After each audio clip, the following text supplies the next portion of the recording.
नुकताच अभिनेता विकी कौशलचा आगामी चित्रपट छावावरून चांगलाच वादंग उभा राहिल्याचं आपण पाहिलं। छत्रपती संभाजी महाराजांना लेझिमवरती नृत्य करताना दाखवल्यानं शिवप्रेमी आक्रमक झालेले होते आणि त्यानंतर आता निर्मात्यांनी दृश्य वगळण्याचं आश्वासन दिलं आणि या वादावरती पडदा पडला। हा एक वाद संपतो तोपर्यंत अभिनेते राहुल सोलापूरकर यांनी छत्रपती शिवाजी महाराजांबद्दल केलेल्या एका विधानावरून नव्या वादाला तोंड फुटलंय। आग्र्याहून सुटका हा धडा अनेकांनी आपल्या शालेय जीवनामध्ये वाचला असेलच की। छत्रपती शिवाजी महाराज हे कशा प्रकारे औरंगजेबाच्या नजरकैदेतून त्या ठिकाणाहून निसटले होते। मात्र राहुल सोलापूरकर यांनी एका मुलाखतीत महाराजांच्या सुटकेबद्दल एक वेगळाच दावा केला। छत्रपती शिवाजी महाराज यांनी आग्र्याहून सुटका करत असताना औरंगजेबाच्या सरदारांना लाच दिल्याचा जावई शोध त्यांनी लावला। आगळ्यावेगळ्या दाव्यानंतर सोलापूरकर हे टीकेचे धनी तर ठरले।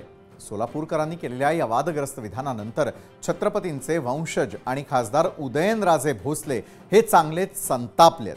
अशा विकृतांना सरळ गोळ्याच झाडल्या पाहिजेत अशी संतप्त प्रतिक्रिया उदयनराजे भोसले यांनी दिली आणि त्यानंतर सोलापूरकरांच्या पुण्यातील घराबाहेर पोलीस बंदोबस्त वाढवण्यात आला। दरम्यान सोलापूरकरांनी नेमकं काय म्हटलेलं होतं ते आपण सुरुवातीला जाणून घेणार आहोत। तर राहुल सोलापूरकरांचं वादग्रस्त विधान त्यावर आपण नजर टाकतोय। छत्रपती शिवाजी महाराज आग्र्याहून सुटले, मिठाईचे पेटारे बिटारे काही नव्हते, चक्क लाच देऊन महाराज आले आणि त्यासाठी किती हुंडा वटवल्या आहेत याचे सुद्धा पुरावे आहेत। अगदी औरंगजेबाच्या वजीराला आणि त्याच्या बायकोला सुद्धा महाराजांनी लाच दिलेली आहे असं राहुल सोलापूरकर यांचं म्हणणं आहे। मोहसिन खान का मोइन खान नाव आहे बहुतेक त्याचा आणि त्याच्याकडून अधिकृत शिक्क्याचे परवाने घेऊन सगळे बाहेर पडले। स्वामी परमानंद 5 हत्ती घेऊन शेवटचे गेले, त्याच्या परवान्याची अजूनही खूण सुद्धा आहे असं देखील त्यांचं म्हणणं आहे। तर एकंदरीतच राहुल सोलापूरकरांचं हे वादग्रस्त विधान आहे। त्यामध्ये ते पुढे म्हणतात, लोकांना गोष्टी रूपात सांगताना काहीतरी रंजक करून सांगावं लागतं, मग ती रंजकता आली की इतिहासाला छेद दिला जातो किंवा बाजूला टाकण्यात येतं असं राहुल सोलापूरकर यांचं हे वादग्रस्त विधान आहे। तर राहुल सोलापूरकरांच्या या विधानावरून त्यांच्यावरती टीकेची झोड उठलेली आहे आणि त्यानंतर त्यांनी स्पष्टीकरण देत दिलगिरीही व्यक्त केलेली आहे। काय म्हणतात राहुल सोलापूरकर पाहूयात। माझं एवढंच म्हणणं आहे की उगाचच एखाद्या शब्दावरनं कीस काढायचा आणि एखाद्या व्यक्तिमत्वाला सातत्याने झोडपायचं हा विषय कृपया सर्व शिवप्रेमी भक्तांनी बंद करावा। पुन्हा एकदा सांगतो, लाच हा शब्द वापरल्यामुळे जर कदाचित आपल्या सगळ्यांच्या भावना दुखावल्या असतील तर त्याबद्दल मी मनपूर्वक दिलगीर आहे। हा शब्द शिवाजी महाराजांना कमी लेखण्यासाठी अजिबात नव्हता। लाचखोर मंडळी औरंगजेबाची होती एवढं मात्र कायम लक्षात ठेवा, त्याचे पुरावे पण आहेत अगदी अली कुली खानपासून सगळ्यांचे। मी त्या विषयात आता मात्र पडणार नाही। लाच हा शब्द वापरल्याबद्दल मनपूर्वक दिलगिरी व्यक्त करतो। शिवरायांपुढे 1000 वेळा मी नतमस्तक आहे।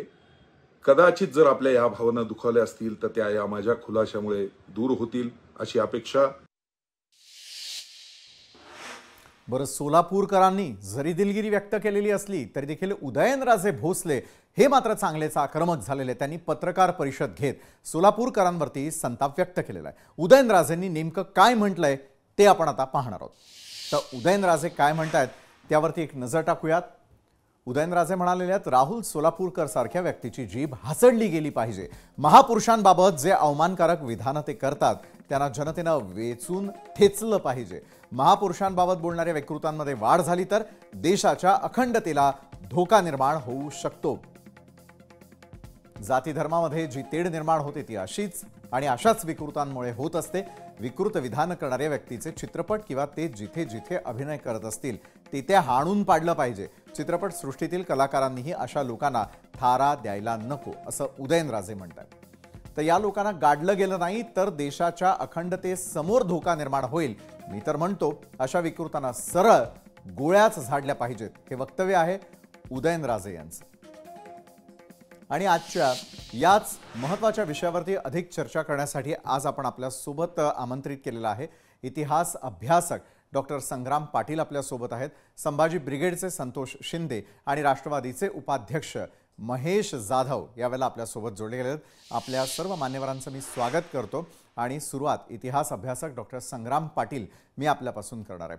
डॉक्टर, इतिहास काय सांगतो हे आपण सातत्यानं इतिहासाच्या पुस्तकांमधून वाचतो, पाहत आलेलो आहे. मात्र ज्यावेळेला त्याची प्रत्यक्ष मांडणी होते ती एखाद्या चित्रपट किंवा कलाकृतीच्या माध्यमातून किंवा एखाद्या मालिकेच्या माध्यमातून, त्यावेळेला मात्र इतिहासाची तोडफोड होते का? राहुल सोलापूरकर यांनी केलेलं हे विधान इतिहासासाठी किती घातक आहे असं आपल्याला वाटतं? डॉक्टर संग्राम पाटील. मला असं वाटतं की राहुल सोलापूरकर यांचा किती अभ्यास आहे मला माहित नाही, बरं. परंतु त्यांचा उद्देशही याच्यात मला माहित नाही नेमका काय आहे. परंतु शिवरायांच्या किंवा जे बहुजन प्रतिपालक असे जे महापुरुष आहेत यांच्याबद्दल अशा पद्धतीचं उगाचच वादग्रस्त बोलताना त्यांनी खरं म्हणजे खूप अभ्यासपूर्ण केलं पाहिजे, विचारपूर्वक केलं पाहिजे, रेफरन्सेस दिले पाहिजेत.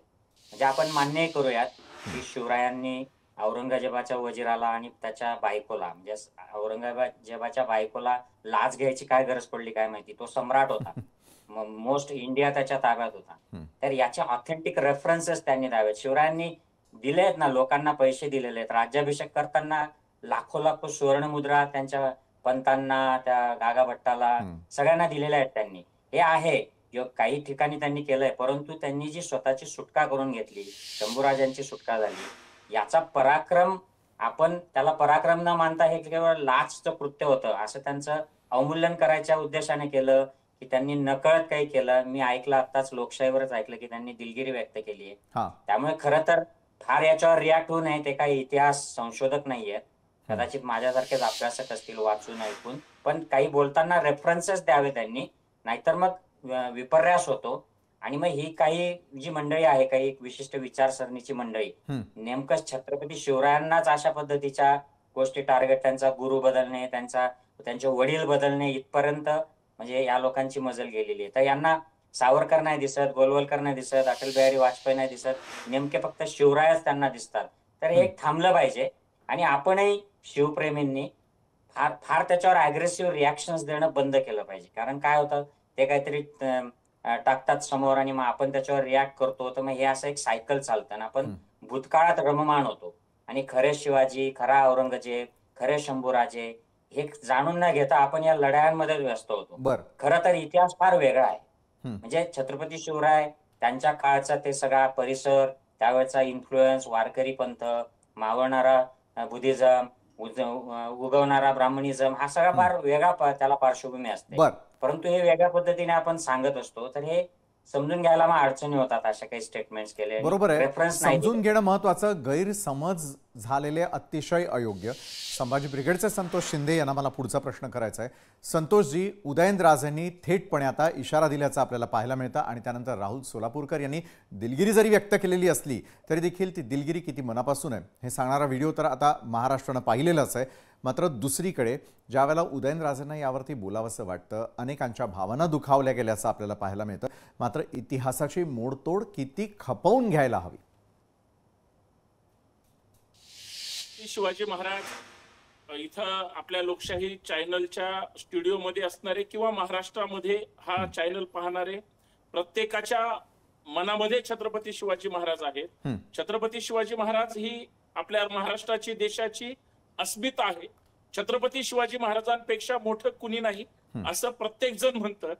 परंतु छत्रपती शिवाजी महाराज इतके मोठे आहेत, इतके मोठे आहेत, शिवाजी महाराजांची जर तुलना करायची झाली तर ती फक्त छत्रपती शिवाजी महाराजांसोबतच होऊ शकते.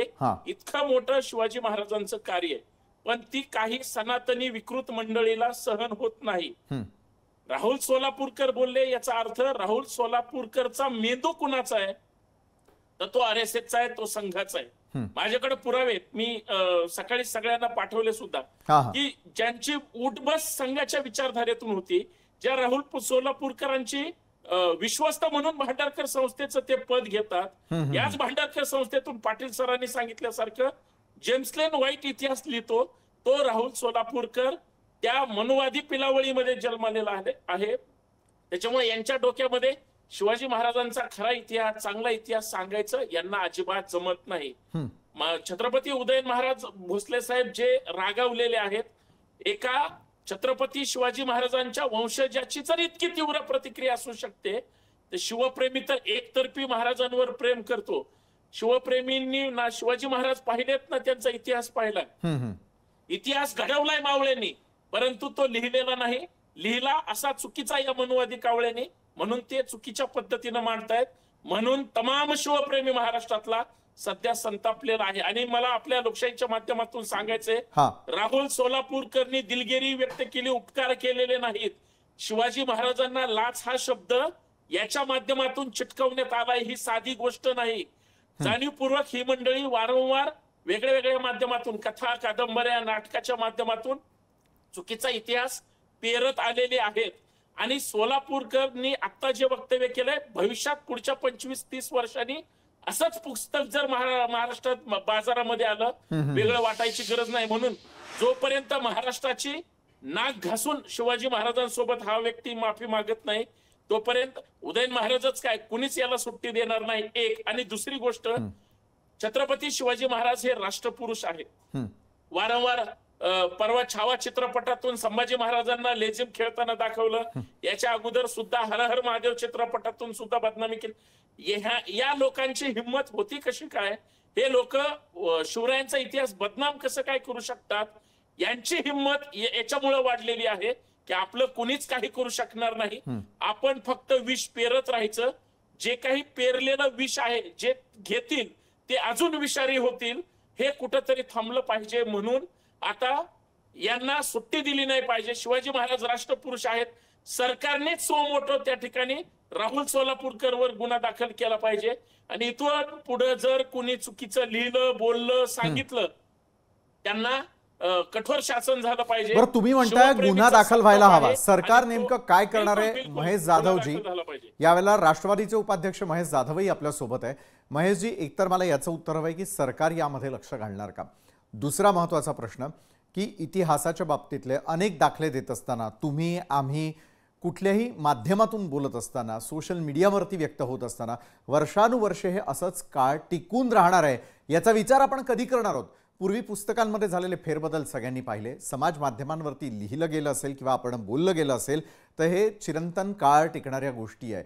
याचं भान आपल्याला सगळ्यांना कधी येणार? आणि मग त्यातून जर वादंग निर्माण होत असतील, कायदा सुव्यवस्थेचा प्रश्न निर्माण होत असेल, कुणाच्या भावना दुखावल्या जात असतील, तर मग काय कारवाई व्हायला हवी? महेश जाधव. नमस्कार. नमस्कार. मुळात ज्या पद्धतीने शिवाजी महाराजांबद्दल सोलापूरकर बोलले ते अतिशय खेदजनक आहे, अतिशय वाईट आहे. राष्ट्रवादी काँग्रेस पक्षाची भूमिका पाहाल तर ते नेहमीच ज्या पद्धतीने ही चुकीची वक्तव्य झालेली आहेत त्यांना शिक्षा होणं गरजेचं आहे. दादांची भूमिका नेहमी अशा गोष्टींना कुठल्याही पाठीशी घालण्याची नसते. मुळात हीच विकृती एक शिवप्रेमी म्हणून, माझ्यासारख्या कार्यकर्ता म्हणून मला असं वाटतं, अशा नालायक माणसांना भर चौकात बोलवून ठेचून मारलं पाहिजे. कारण असा विकृत पद्धतीने इतिहास पसरवणं आणि पुढे जाऊन ह्याचे रेकॉर्ड तयार होणे, जसं तुम्ही थोड्या वेळापूर्वी उल्लेख केलाच की ह्याचे रेकॉर्ड तयार होतात. पूर्वीच्या काळी ते लिहिलं जात होतं, आता हे डिजिटल स्वरूपात जे काही रेकॉर्ड तयार होते, हे करण्याचं काम काही लोक जाणीवपूर्वक करतात. हे वारंवार दिसतंय. कारण अशा लोकांना जोपर्यंत जशाच तसे उत्तर दिले जाणार नाही, तोपर्यंत अशी लोक सरळी होणार नाहीत. यांना ज्या भाषेत कळतं त्या भाषेतच यांना उत्तर दिली पाहिजेत. अशा प्रवृत्ती तेव्हाच थांबतील जोपर्यंत एक दोन माणसांना अशा रस्त्यावर बोलून सडकवून फोडलं नाही ना, तोपर्यंत अशा माणसांना ही पुढे जाऊन महाराजांबद्दल आपण वक्तव्य करतोय, आपण महाराजांबद्दल चुकीचं सांगतोय, हे मेसेज जाणं महाराष्ट्रातल्या प्रत्येक माणसाला, प्रत्येक विकृताला मेसेज जाणं खूप गरजेचं आहे. राज्य शासन म्हणून यात योग्य तो कारवाई करण्याचं आश्वासन एक राष्ट्रवादीचा कार्यकर्ता म्हणून मी जरी देत असलो तरी सरकार ह्यात नक्कीच, फडणवीस साहेब गृहमंत्री आहेत आणि फडणवीस साहेबांना माझी हात जोडून विनंती आहे, अशा विकृताला पहिलं उचलून आत टाकलं पाहिजे आणि ह्याच्यावरती देशद्रोहाचा गुन्हा दाखल केला पाहिजे. बरोबर आहे, गुन्हा दाखल व्हावा अशी भावना आपण व्यक्त करता. डॉक्टर संग्राम पाटील, पुढचा प्रश्न आपल्यासाठी आहे. संशोधन या विषयाचा अभ्यास करत असताना संशोधनासाठी वेगवेगळे रेफरन्सेस घेतले जातात. मात्र येत्या काळामध्ये जर आपल्या महाराजांवर कोणी संशोधन करणार असेल, त्यावेळेला असे चुकीचे रेफरन्सेस आले तर येत्या काळामध्ये इतिहास पूर्ण बदललेला दिसेल, असं नाही का वाटतं डॉक्टर संग्राम पाटील? हो, अगदीच. कारण आज हे जसं संतोषजी म्हणले आणि महेशजी देखील म्हणले की हे डिजिटल युग आहे आणि सोलापूरकर हे एक वेल नोन व्यक्तिमत्व आहे मराठी जगतामध्ये. त्यांचा व्हिडिओ हा रेफरन्स म्हणून पुढे 2 दशकानंतर वापरला जाईल, की सोलापूरकरांनी असं म्हणलं होतं.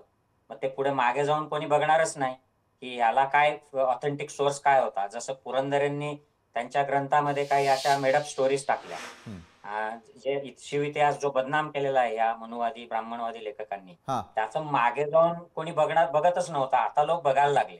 आता आपल्याकडे इतिहास संशोधक आलेत, इंद्रजित सावंत असतील, कोकाटे सर असतील, सगळे हे इतर सगळे साळुंके सर, हे आपल्याला आता खरं सांगतात की अरे संभाजी तर अशा पद्धतीने असे त्यांचे चारित्र्य होतं, शिवाजींचं असं चारित्र्य होतं, हे सत्य होतं. पण हे डिजिटल या अशा प्रकारचे रेफरन्सेस मध्ये AI मध्ये टाकलं की यांच्या व्हिडिओचा आणि यांच्याच वेबसाईटचा रेफरन्स पुढे येणार. तर हा इतिहास बदलण्याचा एक प्रकार आहे. म्हणजे सत्य शोधन करण्याच्या ऐवजी आपण हे असत्य कथन करतो आहोत.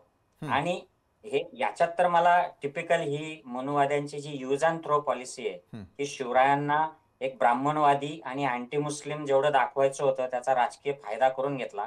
आणि आता लोक जेव्हा जागे होत आहेत की शिवराय मनुवादी नव्हते, ब्राह्मणवादी नव्हते आणि अँटी मुस्लिम देखील नव्हते, मग आता थ्रो यूज झाला, आता थ्रो करा. मग तसंच प्रत्येक व्यक्तिमत्वाचं, आता स्वामी विवेकानंद देखील असेच आता पुढे येत आहेत की अरे हा तर फार विद्रोही माणूस होता, सेक्युलर होता, मग यूज अँड थ्रो. असं यूज अँड थ्रो पॉलिसीनुसार हा, जसं संतोषजी म्हणले की या गोष्टीचा मेंदू हा वेगळ्या विचारातून आलेला आहे आणि ते फक्त आता ते प्रकट करायला लागले. बरोबर आहे. आपल्या महाराजांचा वापर होतोय का याचा विचार करण्याची आता सगळ्यांना वेळ आलेली आहे. संतोष शिंदे, मी आपल्याला विचारेन की चला आपण संशोधन वगैरे हे विषय आपण थोड्या काळासाठी जरी विसरलो तरी येत्या काळामध्ये मात्र याचे होणारे परिणाम हे विचित्र असू शकतात. कलाकार मंडळी बोलत असताना त्याचा व्यवस्थित अभ्यास करून बोलणं अत्यंत आवश्यक असतं. दुसरीकडे राजकारणी मात्र या गोष्टींचा फायदा घेताना दिसतात. मग अशा वेळेला सुवर्णमध्य कसा काय साधायचा? दुसरीकडे जे काय बोललं गेलेलं आहे, शौर्यगाथा जिला आपण पाहत होतो तीच शौर्यगाथा उद्या लाच या नावाखाली जर हा प्रसंग वेगळ्या पद्धतीने चितारला जात असेल तर मग काय? नाही, मुळात छत्रपती शिवाजी महाराज असू द्या, संभाजी महाराज असू द्या, फुले शाहू आंबेडकर असू द्या, कुठलेही महापुरुष असू द्या, स्वतः राहुल सोलापूरकरांनी राजश्री छत्रपती शाहू महाराजांची भूमिका केली. बरोबर. शाहू महाराजची भूमिका ज्यावेळेस टीव्हीवर येत होती त्यावेळेस शाहू महाराज लोकांना पाहायला त्या ठिकाणी मिळालेले नाहीत, परंतु राहुल सोलापूरकरांच्या माध्यमातून लोकांनी शाहू महाराज समजून घेतले. त्याच्यानंतर राहुल सोलापूरकर कुठेही फिरू द्या, त्यांच्या पायाला स्पर्श करण्याची ताकद शाहू महाराजांवर प्रेम करणाऱ्या माणसांनी केली असेल. एखाद्या गोष्टीची जर प्रतिमा तुमच्या समोर मांडली गेली असेल, लोकांना ती श्रेष्ठ वाटायला लागते. एखाद्या वेळेस एखादी गोष्ट जर चुकीची जरी असली तरी वारंवार जर ती सतत सांगितली गेली तर तो खरा इतिहास लोकांना वाटायला लागतो. आपल्याकडे कॉस्मेटिक कल्चर आहे. आपण पुस्तकं कमी वाचण्यापेक्षा आताच्या संस्कृतीमध्ये एखाद्या पडद्यावर, एखाद्या व्हिडिओमध्ये किंवा एखाद्या याच्यातून समजून घेण्याची लोकांची क्षमता जास्त वाढली. पुढच्या 10-20 वर्षानंतर ज्यावेळेस रेफरन्स शोधले जातात, असंच कोणतरी सोलापूर नावारकरचा एखादा भामटा बोलला, अजून कोण काही बोललं, हा इतिहास समजला जातो. आणि सगळ्यात महत्वाची चूक राज्यकर्त्यांची आहे. जे सत्तेमध्ये बसलेले आहेत त्यांना राग येत नाही का? त्यांच्या संवेदना एवढ्या बोथट कशा झाल्या? सरकारमध्ये फक्त भाजपची म्हणजे मुख्यमंत्रीच तिथं बसलेत, इतर पक्षाचे जे चिटकून बसलेले, गुळाच्या ढेपेला मुंगळे चिटकून बसलेत, यांचं शिवाजी महाराजांवर प्रेम नाही, महापुरुषांवर प्रेम नाही, महाराष्ट्रावर प्रेम नाही. या लोकांचं फक्त पैशावर प्रेम आहे का? जर महाराष्ट्राच्याच अस्मितेची बदनामी महाराष्ट्रामध्ये केली जाते तर कायदा करा ना. जर राष्ट्रपुरुषांची बदनामी होत असेल, एखादी समिती गठीत करा. एखादं नाटक येत असेल, एखादा चित्रपट येत असेल, त्याच्यात चुकीचं दाखवत असतील, एखादा असा कलाकाराकडून मुद्दा चुकीचा मांडला, त्यांना शासन कोण करणार? सरकारच त्यांना. राहुल सोलापूरकरला जर पोलीस संरक्षण देणार असेल तर चाललंय काय महाराष्ट्रामध्ये? आणि मग हे चुकीच्या गोष्टी चुकीच्या पद्धतीनं बिंबवल्या जातात. आम्हाला इतिहासातून प्रेरणा घ्यायची, आम्हाला इतिहासाचं भांडवल करून चुकीच्या पद्धतीनं बदनाम कुणी जर करणार असेल, आमच्यापर्यंतच्या पिढीनं मान्य केलं, खोटा इतिहास मांडला, लिहिला, सांगितला, चिकित्सा कुणी केली नाही. आता लोक वाचायला लागले, चिकित्सा करायला लागले. इतिहासाचं जोपर्यंत पुनर्लेखन होणार नाही हे वाद मिटणार नाही. बरोबर आहे. वाचक, लेखक, त्याचबरोबर सर्वसामान्य नागरिक हे आता हुशार आहेत. काय सुरू आहे, राजकारण सुरू आहे का, हे त्यांना व्यवस्थितरित्या कळतं. महेश जाधवजी, कारवाई व्हावी अशी आपल्याला अपेक्षा वाटते का? दुसरीकडे दिलगिरी व्यक्त करण्यात आलेली आहे, वक्तव्य करून झालेलं आहे. दिलगिरीनं चुकीची सुधारणा होऊ शकते का? अगदी थोडक्यात महेशजी. मुळात जी दिलगिरी सुद्धा व्यक्त केली आहे, अतिशय माजुरड्या पद्धतीने ती दिलगिरी व्यक्त केलेली. मी सुरुवातीलाच ते तुमचं पूर्ण ते ऐकलं. हो. तर ज्या पद्धतीने ती दिलगिरी व्यक्त केली आहे, कुठे ती दिलगिरी व्यक्त करावी असं त्याची भावनाच वाटत नव्हती. मुळात ती दिलगिरी व्यक्त करण्याचं म्हणजे एखाद्या विषयाचं किती ताणावं असं तसं बोलणं, म्हणजे त्याची जी भाषा होती ती मुहुर्री अजूनही उतरलेली नाही. माझं म्हणणं आहे की आमच्यासारख्या शिवप्रेमी असतील, राष्ट्रवादी काँग्रेसचे पदाधिकारी असतील, महाराष्ट्रातला कुठलाही मराठी माणूस असेल असल्या फालतू गोष्टी खपवून घेणार नाही. अशा माणसाला ठेचूनच मारलं पाहिजे. किती पोलीस संरक्षण जरी राज्य सरकार म्हणून दिलं असलं तरी ते कायद्याने त्याला संरक्षण दिल्याचं जरी दिसत असलं, एखाद्याने त्याचं काही होऊ नये असं वाटत असेल, पण त्याची मुजोरी कुठं कमी होताना आमच्यासारख्या कार्यकर्त्याला दिसत बरोबर आहे. नाही. मुजोरी कमी व्हावी अशी आपली इच्छा आहे थेटपणे. धन्यवाद डॉक्टर संग्राम पाटील, संतोष शिंदेजी. शिक्षा झाली पाहिजे. नक्कीच महेश जाधवजी, वेळेची कमतरता आहे, मात्र तुम्ही या चर्चा सत्रामध्ये आमच्यासोबत जोडला गेलात आणि यावरती खुली चर्चा केली, त्यासाठी धन्यवाद. लोकशाही मराठी ऐका, पहा, जागरूक रहा.